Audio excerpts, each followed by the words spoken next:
Hello everyone and welcome back once again. देखिए, हम class 11 में डेप्रिसिएशन अकाउंटिंग का ये चैप्टर कवर कर रहे हैं। मुझे उम्मीद है कि अभी तक जो हमने समझा है वो आपको बहुत अच्छे तरीके से क्लियर रहा होगा। आज हम diminishing balance method, return down value method के कुछ प्रैक्टिकल क्वेश्चंस अटेम्प्ट करेंगे, जैसे हमने स्ट्रेट लाइन मेथड के किए थे। आज का जो मेरा पहला क्वेश्चन है वो है क्वेश्चन नंबर 12, जो कि मेरे पास जो हरियाणा एडिशन के अकॉर्डिंगली डीके गोयल की बुक है, पेज नंबर 16.49 पर हमारे पास ये क्वेश्चन अवेलेबल है। So let's read it out.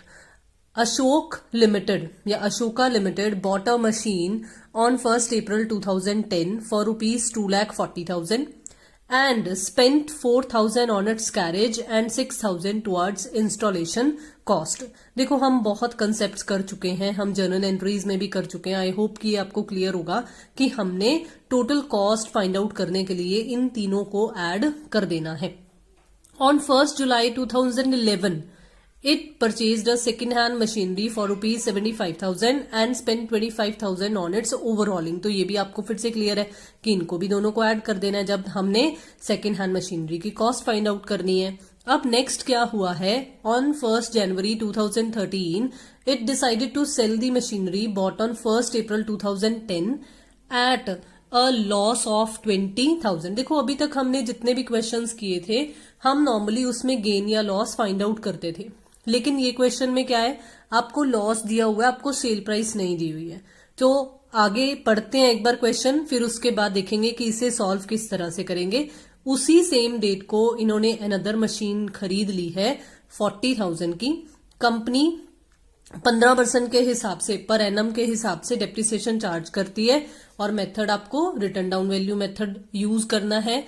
हमने 3 साल का मशीनरी अकाउंट बनाना है और बुक्स कब क्लोज होती हैं, 31 मार्च को। तो देखते हैं कि ये जो sale price of the machine दे रखा है हमें हिंट में, आंसर में, और ये जो बैलेंस हमें बता रखा है वो कैसे डिराइव होगा। देखो, सबसे पहले हम लाइन अप करेंगे डेट पर्टिकुलर्स अमाउंट, जैसे वो लेजर अकाउंट्स प्रिपेयर करते हैं बिल्कुल उसी तरीके से हम मशीनरी अकाउंट का ये लेजर फॉर्मेट तैयार कर लेंगे। फिर देखिए, हमें 1st April 2010 की ये इन्फॉर्मेशन गिवन थी और मैंने अभी अभी आपको बताया कि हमने तीनों को ऐड कर देना है। तो 2 बैंक अकाउंट लिखा और तीनों को ऐड कर हमने फिर टोटल कॉस्ट मशीनरी की 2,50,000 बाहर शो कर दी। बिल्कुल इसी तरीके से अब क्योंकि इस सेशन के दौरान और कुछ नहीं हुआ है, जो जुलाई को मशीनरी परचेज की गई है वो 1st July 2011 नेक्स्ट सेशन में कवर होगा। ये वाला सेशन तो हमारा 11 में खत्म हो रहा है, 31 मार्च 2011 को खत्म हो रहा है।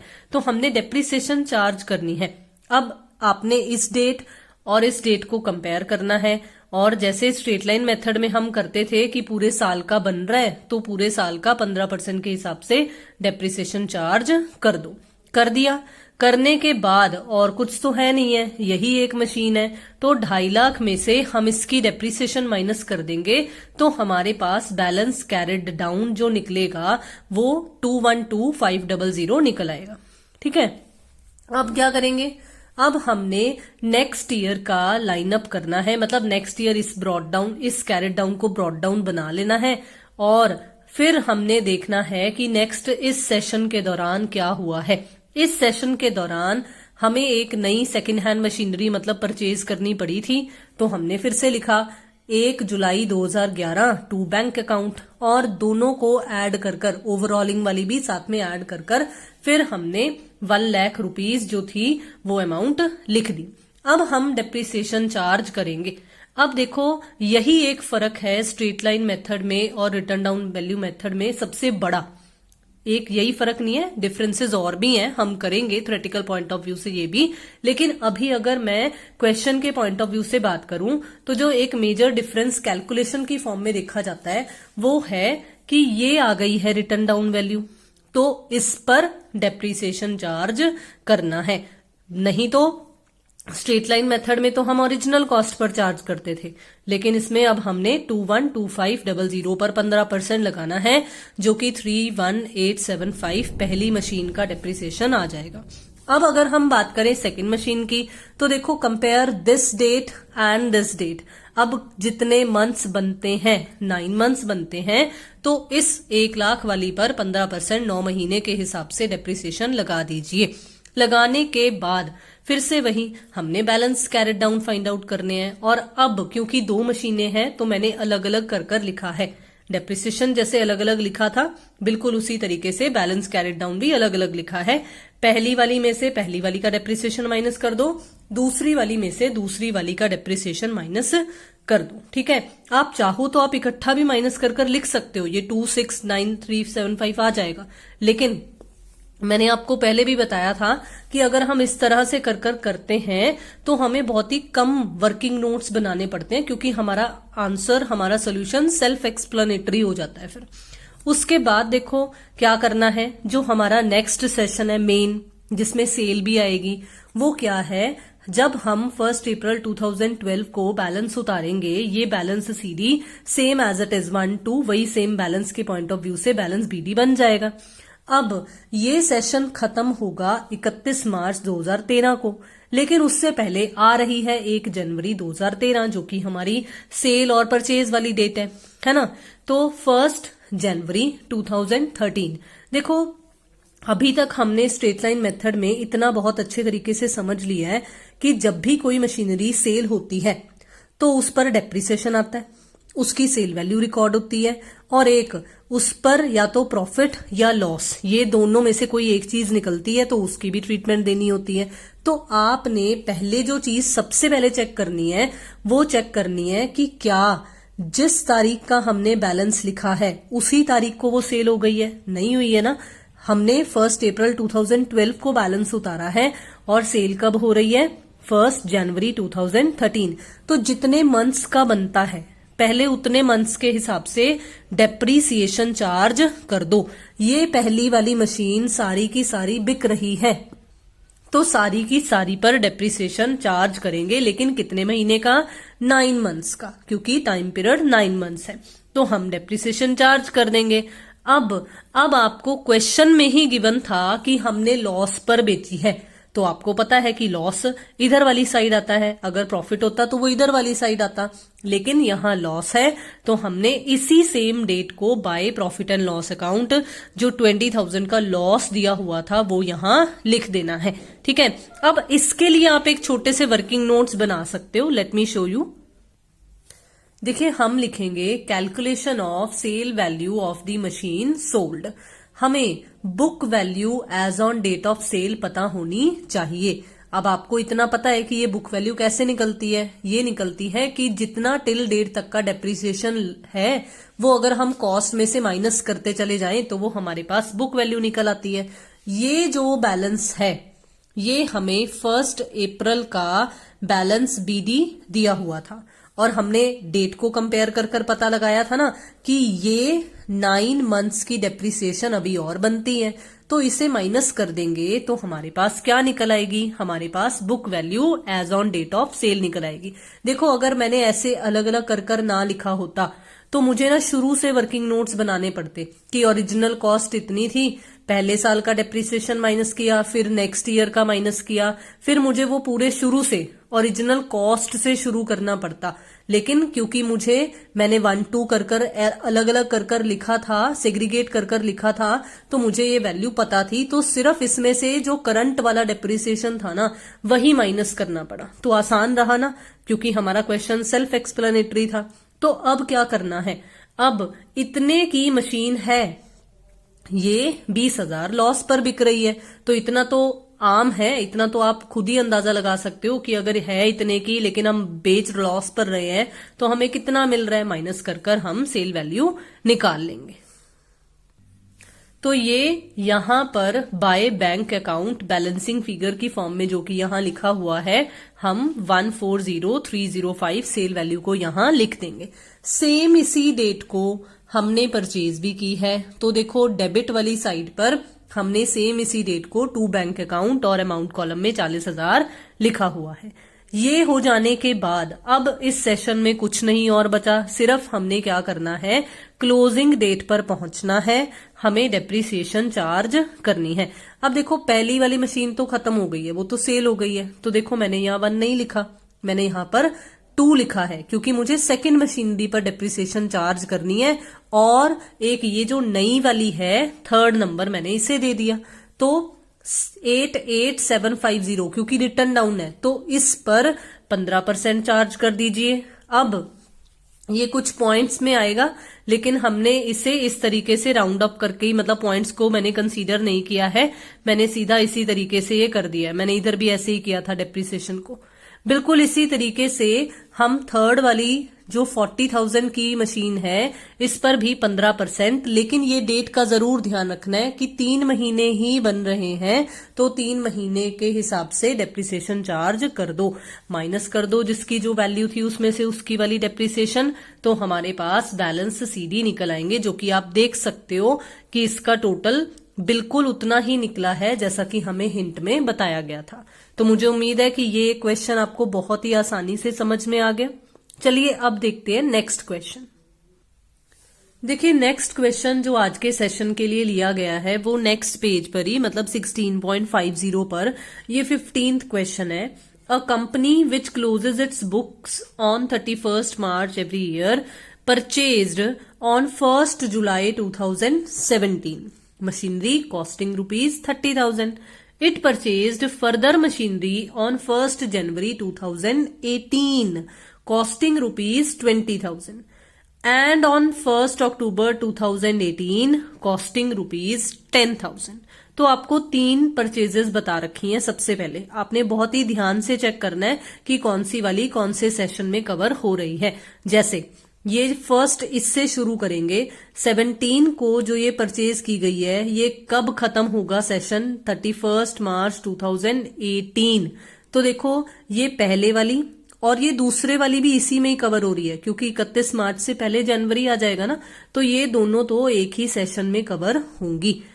नेक्स्ट ये नेक्स्ट वाले सेशन में कवर हो जाएगी, ये 18-19 वाले में कवर हो जाएगी।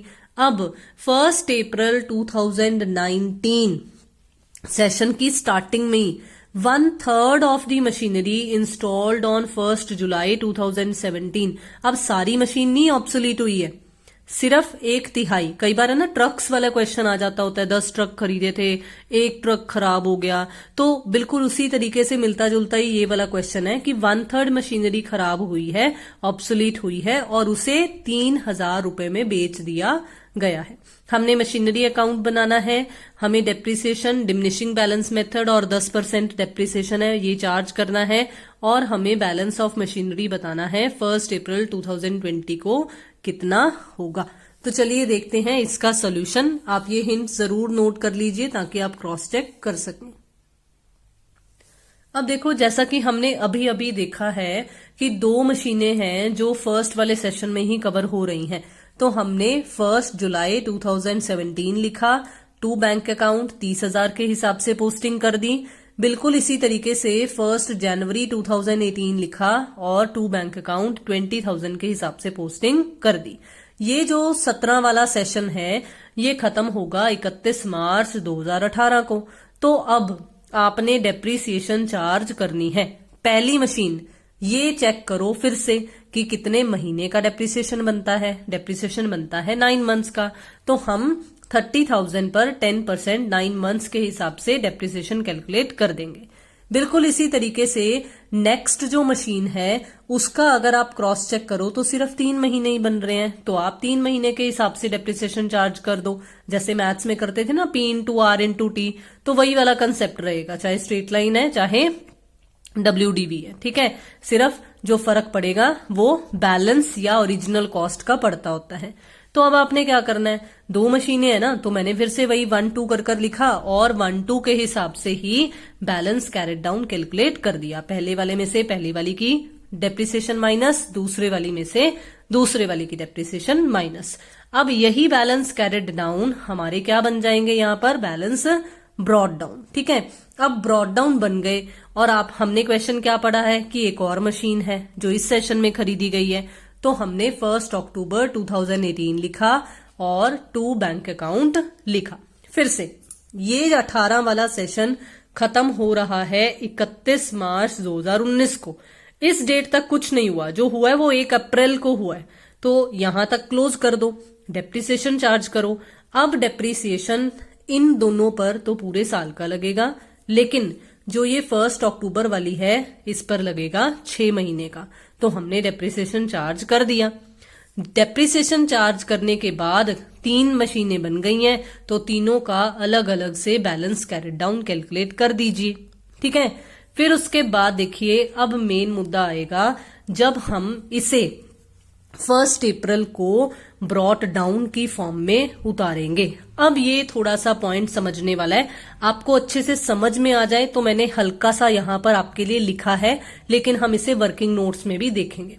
देखो, बैलेंस ब्रॉट डाउन हमें ये गिवन है, जो पहली मशीन है ना उसका सिर्फ 1/3 पार्ट ऑब्सोलीट हुआ है। तो दैट मीन्स अगर मैं इस 24975 में से 1/3 पार्ट निकालूं तो वो 1/3 पार्ट है 8325। ठीक है, और जो सेकंड है, सॉरी, जो इसका 2/3 पार्ट रिमेनिंग बच गया वो है 16650। ठीक है, इतना आपको पता चल गया। अब देखो हमने ये मशीन बेची कब है, 1/3 वाला पार्ट बेचा कब है, ये हमने बेचा है 1 अप्रैल 2019 को। क्या इस डेट और इस डेट में कोई फर्क है? कोई फर्क नहीं है। तो इसका मतलब जो हम कहते हैं कि सेल के टाइम 3 चीजें आती हैं, एक आती है डेप्रिसिएशन, एक आता है प्रॉफिट या लॉस, और एक आती है सेल वैल्यू। उसमें से ये डेप्रिसिएशन तो भाई कट हो जाएगी। ठीक है ना, कट हो गई। अब ये सेल वैल्यू हमें क्वेश्चन में दी ही हुई थी, तो आप पहले ये तो लिख दीजिए, बाय बैंक अकाउंट 3000 लिख दो।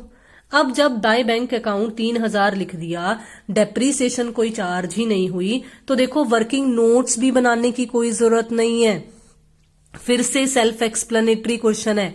8325 वैल्यू थी, 3000 की बिकी है, माइनस कर दो, बाकी का 5325 हमारा लॉस निकल रहा है। तो ये इसी सेम डेट को by profit and loss account लिखा हुआ आ जाएगा। मुझे उम्मीद है कि मुझे वर्किंग नोट्स भी बनाने की जरूरत नहीं है, क्योंकि सीधा ही यहां देखने से आपको पता चल रहा है। अगर आप चाहो तो आप इसके अलग से वर्किंग नोट्स लिख सकते हो कि 1/3 पार्ट इतना है, 2/3 पार्ट इतना है। फिर से बता दूं, अगर आप ऐसा ना करते, ऐसे अलग अलग कर कर ना लिखते, तो आपको ना यहां ओरिजिनल से 1/3 करना पड़ता 10,000 से। फिर आपको 10,000 के अकॉर्डिंगली वर्किंग नोट्स बनाने पड़ते कि पहले 10,000 पर 9 महीने का चार्ज होगा डेप्रिसिएशन, फिर पूरा चार्ज होगा। तो ऐसा करने की बजाय अगर आप ऐसे करोगे तो आपको क्वेश्चन सॉल्व करना बहुत ही आसान रहेगा। अब क्या हुआ, अब हमने जैसे लास्ट क्वेश्चन में तो सेम डेट को न्यू परचेज थी, इसमें तो ऐसा कुछ भी नहीं है, तो हमने 31 मार्च 2020 को क्लोजिंग करनी है। अब क्लोजिंग करेंगे तो क्या होगा, सबसे पहले डेप्रिसिएशन चार्ज होती है। अब डेप्रिसिएशन किस किस पर चार्ज होगा, देखो ये जो पहली मशीन है इसमें 2/3 अभी हमारे पास पड़ा है, तो 2/3 पर चार्ज कर दो। अब याद रखना ये 2/3 क्योंकि रिटर्न डाउन वैल्यू मेथड है तो रिटर्न डाउन ही होना चाहिए। ये नहीं कि आप 30,000 की मशीन वाली सेल की है तो आप ये वाला 2/3 20,000 ले लो, नहीं, गलत हो जाएगा। तो इसलिए बेटर है कि इस वैल्यू का ही 1/3 कर दो और इसी का 2/3 कर दो, ताकि सेल करने में भी आसानी हो जाए और जब डेप्रिसिएशन कैलकुलेट करनी हो तब भी आसानी रहे। अब तीनों पर, क्योंकि तीनों का बैलेंस 1 अप्रैल वाला था, तो तीनों पर ही हमने पूरे साल का डेप्रिसिएशन चार्ज कर देना है। ठीक है, फिर जिसका जो बैलेंस है उसमें से माइनस कर दो। 16650 में से 1665 माइनस कर दिया, बिल्कुल इसी तरीके से इनमें से इनकी डेप्रिसिएशन माइनस कर दी। तो ऐसे अलग अलग हमारे पास बैलेंस सीरीज निकल आएंगे। ये लास्ट वाला होता है कि अगर आप ये नहीं करना चाहो, आप सीधा इसमें से माइनस कर दो तब भी उतना ही आंसर आएगा। फिर उसके बाद देखो, क्योंकि हमें इस डेट का बैलेंस पूछा था, तो देखो यही बैलेंस कैरी डाउन हमारा ब्रॉट डाउन बनेगा ना, तो देखो उतना ही हमारे पास सोल्यूशन निकल रहा है। तो मुझे उम्मीद है कि आज की कोशिश, ये दोनों के दोनों आपको क्वेश्चंस बहुत ही आसानी से समझ में आ गए होंगे। काइंडली जल्दी से चैनल से जुड़ जाइए। अगर आपने अभी तक सब्सक्राइब नहीं किया है तो जल्दी से कर लीजिए। शेयर कीजिए वीडियोस को, लाइक कीजिए वीडियोस को, अपने व्यूज भी जरूर शेयर कीजिए। Thank you so much and have a nice day.